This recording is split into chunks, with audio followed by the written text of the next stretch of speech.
Hi, this is Lynn from Gran Fondo Cycles in Nashville, and I wanted to talk to you about women's specific bikes today. We're often asked the question, what's the difference in a women's bike and a men's bike?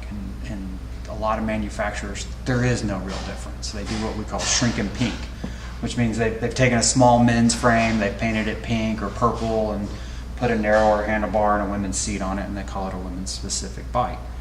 Now, manufacturers like Specialized really do a great job with a women's specific bike. It's built from the ground up for a smaller rider, particularly women.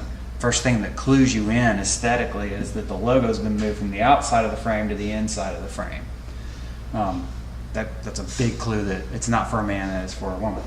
You know, what makes that women's bike different from a man's bike is the reach gets a lot shorter, and they do it two ways. They shorten the top tube distance, usually by 1.5 centimeters to 2 centimeters over what a man's bike will have. They'll also lengthen the head tube here. So they're shortening the reach, and they're making the stack height a good bit higher. What that really does, it's not because a woman typically has a shorter torso than a man. It's really more to do with how you sit on the saddle.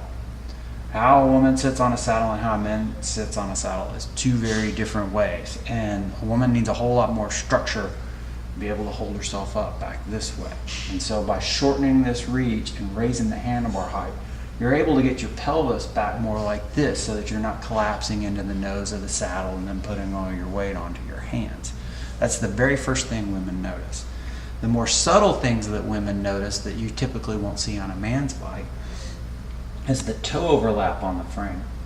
This is a 51 centimeter road frame, and they've shortened this reach. So typically on a man's bike, if they had done that, when you're doing a slow speed turn like in a parking lot, your toe would actually hit the front wheel. On this bike, there's plenty of clearance. Even on a frame this size, you can have a size 10 foot and your toe's not going to hit the front wheel. There's also enough clearance for a large size water bottle, like a 28 ounce water bottle back here. Once again, on a man's bike, they're not thinking about that.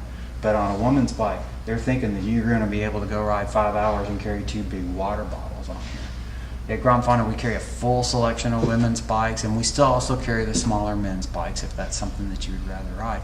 So come on in, we'll go through it all with you.